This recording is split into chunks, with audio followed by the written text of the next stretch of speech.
Donc voilà, je continue. Donc manque d'assurance, bien sûr, il y en a plein qui vont dire, mais tout ce qu'il est en train de raconter, ce gars-là, ça va tout foutre en l'air. En fait, ça va tout foutre en l'air, notre système économique, notre système dans lequel nous sommes bien établis. Eh ben oui, mais comme je vous l'ai dit avant, les paradigmes vont complètement changer. C'est-à-dire tous les paradigmes sur lesquels l'humain s'est reposé vont disparaître et s'envoler pour aller dans d'autres paradigmes. Pourquoi? Parce qu'on commence à s'embêter et puis ça irait jusqu'à l'autodestruction. Et donc là, les énergies cosmiques, ils ont dit, ah non, on va remettre un autre paradigme que vous avez oublié, qui est le paradis terrestre, l'âge d'or, qu'il y a 13 000 ans, 14 000 ans, où l'être humain s'ennuyait. Ben vous commencez à vous emmerder tellement que vous faites n'importe quoi, que nous faisons n'importe quoi sur Terre.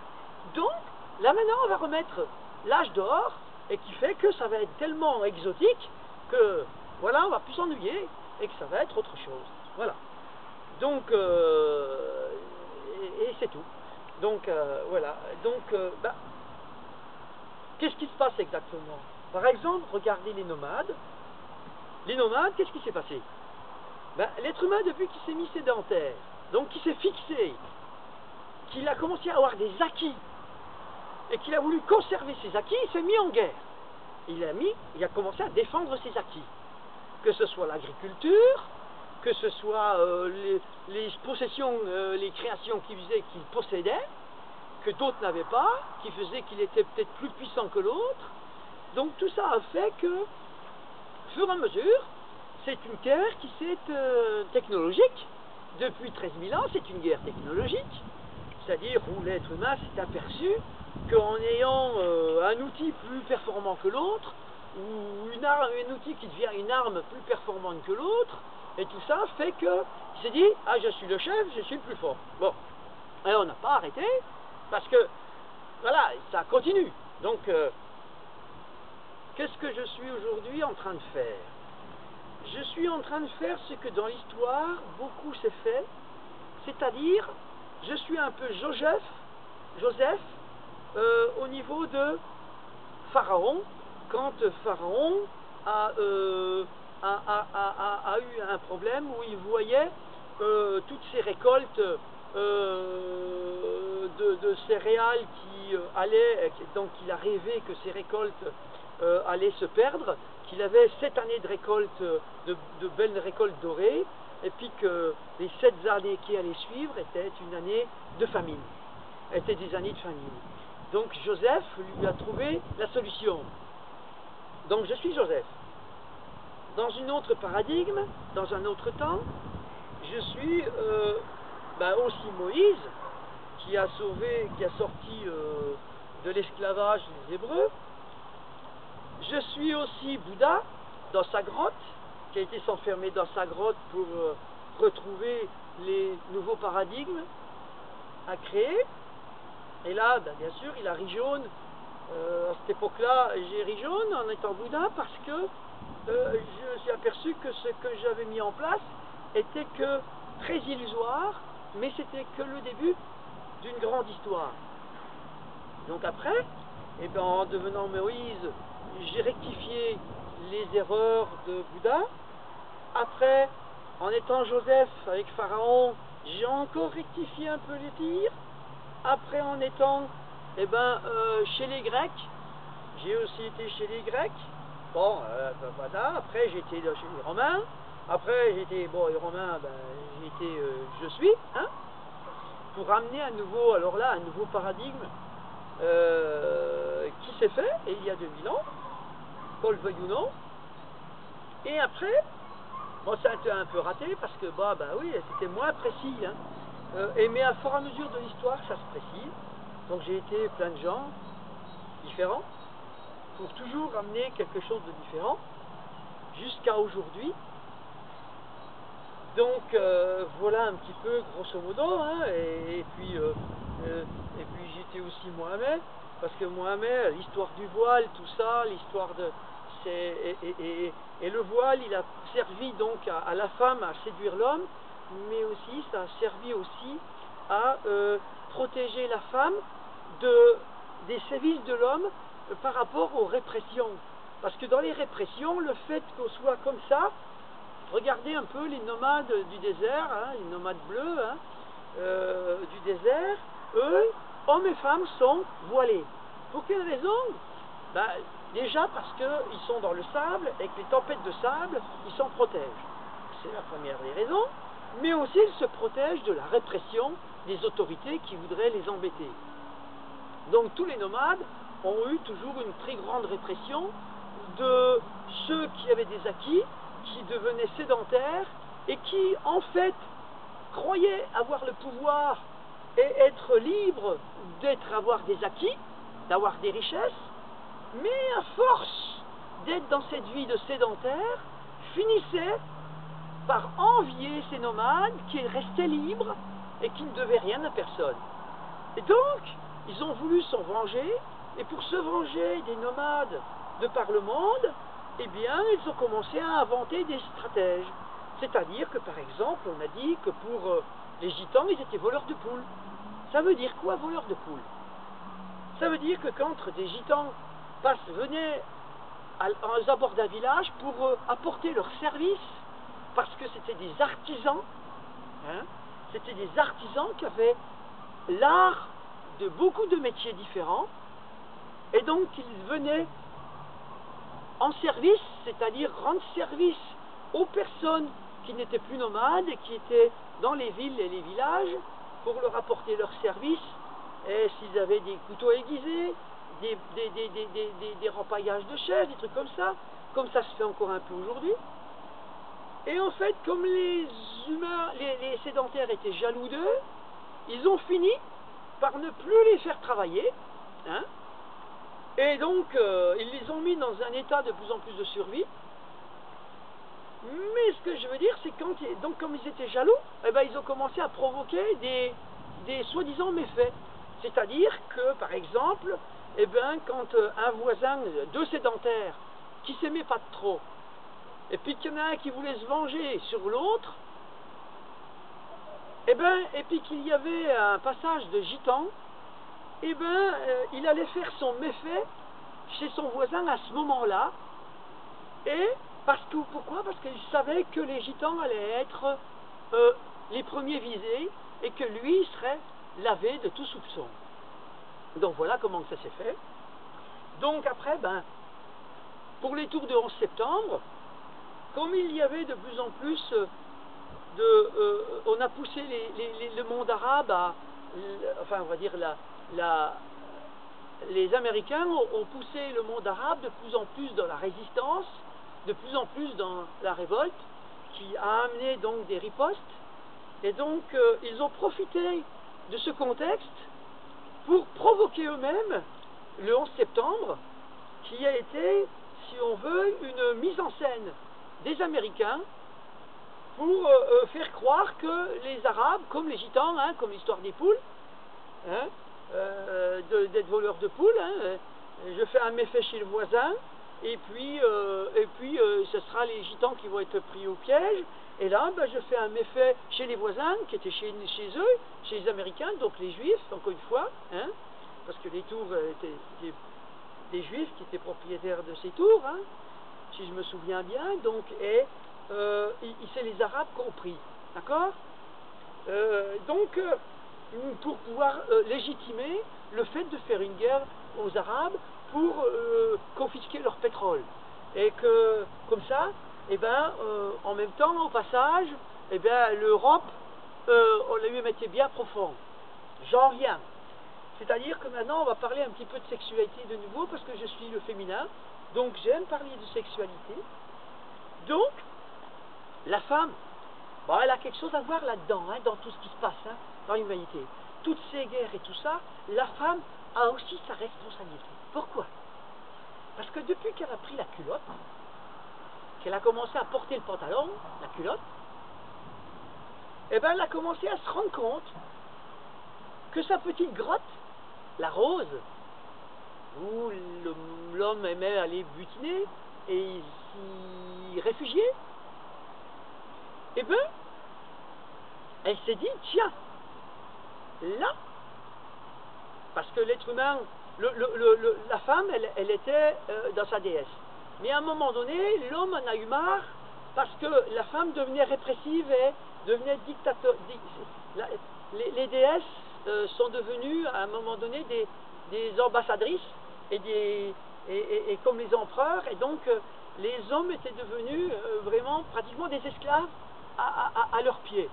Et donc l'homme à un moment donné a renversé la situation et du matriarcat on est passé au patriarcat. Mais là, la femme n'a pas accepté le patriarcat.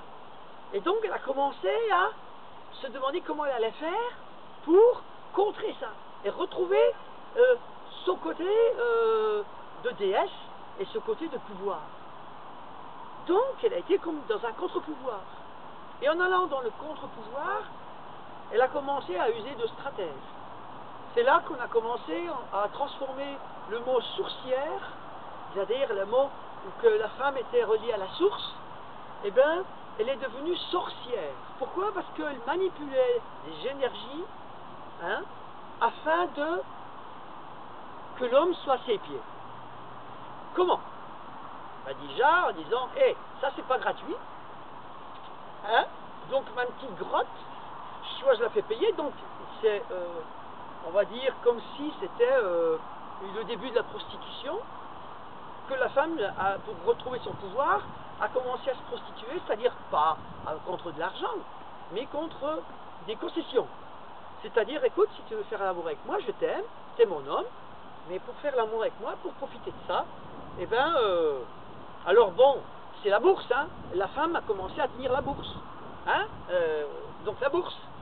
Donc les bourses qui sont là, elle les a pris en main, hein, et puis, pour que l'homme il accepte, qu'il dise oui, je vais, eh ben, hein, comme Louis de Funès, hein, si par exemple il y a Bibiche qui lui attrape là, hein, puis qui lui commence à lui serrer, oh oui ma biche, ne serre pas trop, appuie pas trop, ça fait mal, oui, je vais faire tout ce que tu veux, oui ma biche, oui, je vais faire tout ce que tu veux. Donc voilà, elle a commencé par là, hein, c'est-à-dire pouette, par là où ça fait mal. Donc, les coups bas. Donc les coups bas, c'est comme une burette d'huile.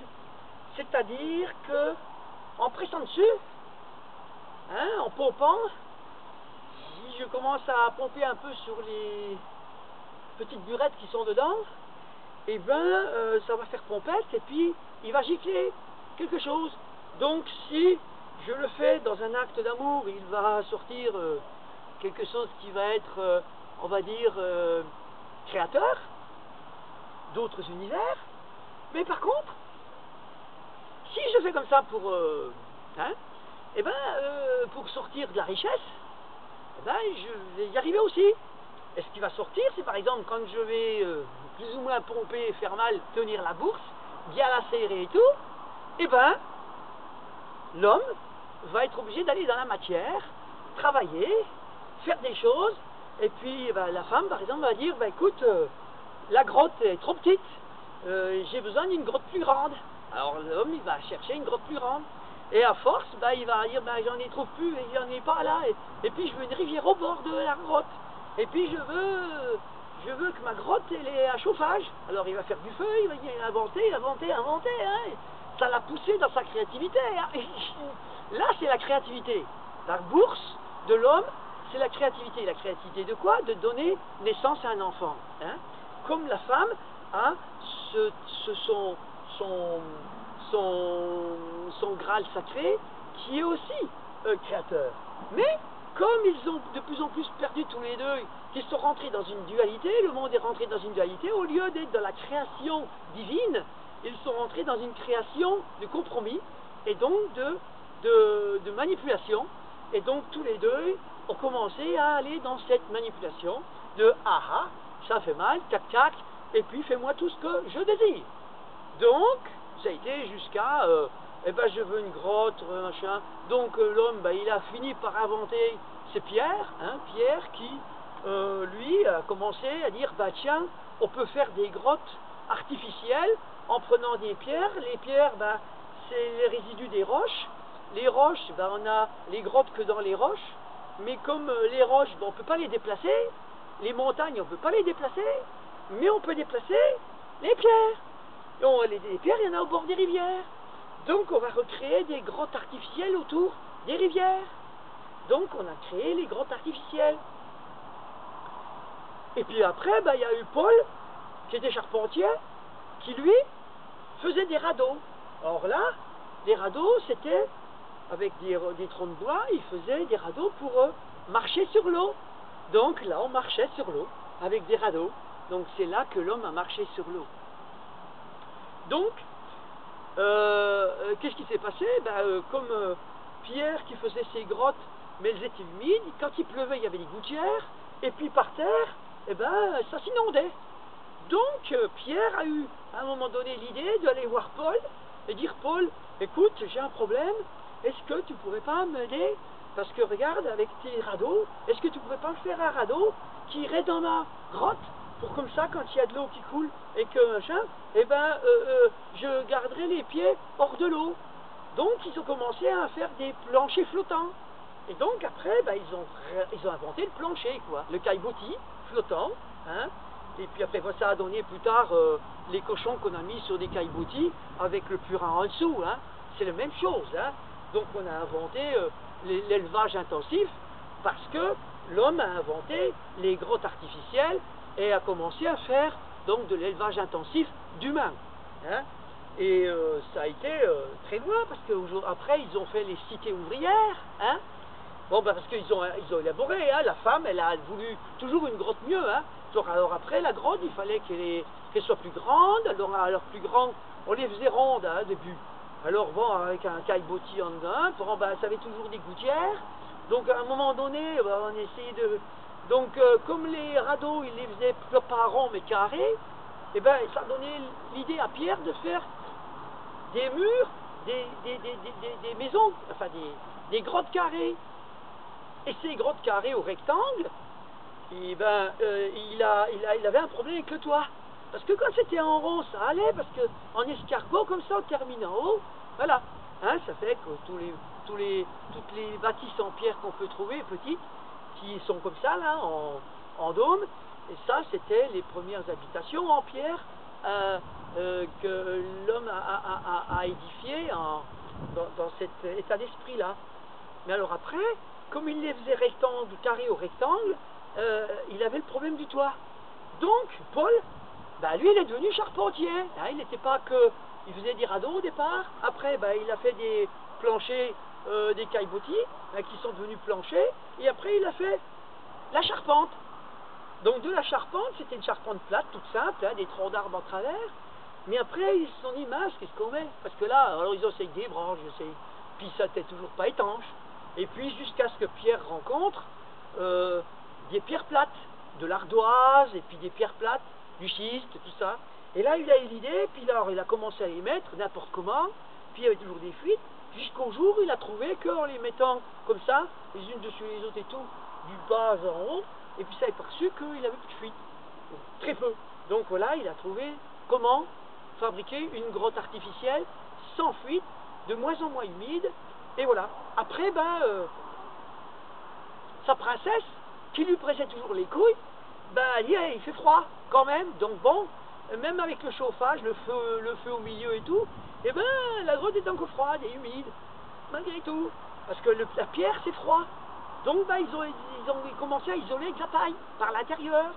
Ah bon, c'était déjà mieux, hein. Bon après, ils ont isolé, voilà. Après, il faisait trop noir là-dedans. Alors, on presse encore un peu sur la bourse, hein, et la bourse, à force, on sort des sous, hein, de la burette. Hein, il sort des trucs, donc avec les gouttes qui sortent, les sous de la bourse, on va dépenser pour faire des fenêtres, trouver à faire des fenêtres, après à faire des vitres, pour pas avoir de courant d'air, parce que une fois qu'il y aura les fenêtres donc ouvertes, hein, comme dans les châteaux, ça fait des courants d'air. Donc après, on veut que ça soit plus des courants d'air, mais que ça soit donc fermé. Donc on va inventer la vitre, le verre. Donc on va inventer plein de choses, donc on va aller dans la technologie de plus en plus avancée, grâce à la femme, en pressant sur la bourse. Hein. Donc, c'est pour ça que la femme tient la bourse. Voilà, donc ça a donné naissance à plein de choses, ça c'est sûr, mais en même temps on perdait notre divinité. Et la femme aussi, c'est-à-dire que la femme et l'homme s'enterraient. C'est-à-dire que la femme, en prêtant et en allant de plus en plus chercher dans la bourse, puiser dans la bourse, c'était comme si elle s'élevait, c'est-à-dire elle montait, elle grimpait la montagne. Pendant qu'elle grimpait la montagne, parce que ça l'élevait dans sa classe sociale, elle montait en classe sociale, d'accord? Et bien lui, l'homme, plus il creusait, c'est-à-dire lui, c'était comme si c'était le creuseur qui faisait son puits pour trouver de l'or. Hein? Alors, à force de trouver de l'or, au début il trouvait, donc c'est des idées, hein? C'est une métaphore. Hein? Au début il creuse et il va trouver que de la terre, après des cailloux, puis machin, puis après il va trouver, voilà, donc c'est toutes les idées qui sont élaborées pour faire des grottes de mieux en mieux. Au fur et à mesure il a fini par trouver du charbon, enfin voilà, et puis là, enfin bon, plein de choses différentes, hein. Et puis jusqu'à ce qu'il trouve de l'or. Alors là, ça a été la richesse, hein, les châteaux, hein, tout ça. Et une fois qu'il a trouvé de l'or, après, bah, ça a été l'or noir, le pétrole. Hein, donc là, hein, c'est l'ère industrielle, hein, avec les cités ouvrières, donc les grottes beaucoup plus modernes. Et puis après, bah, c'était les cités ouvrières, et puis après, c'était les cités citoyennes. Hein, et maintenant, c'est les cités, comme vous connaissez, les grandes villes et tout, qui sont des cités de citoyens. Et depuis 200 ans qu'on a fait la révolution, les citoyens sont devenus des concitoyens. Hein, et les concitoyens sont des citoyens qui sont devenus de plus en plus cons.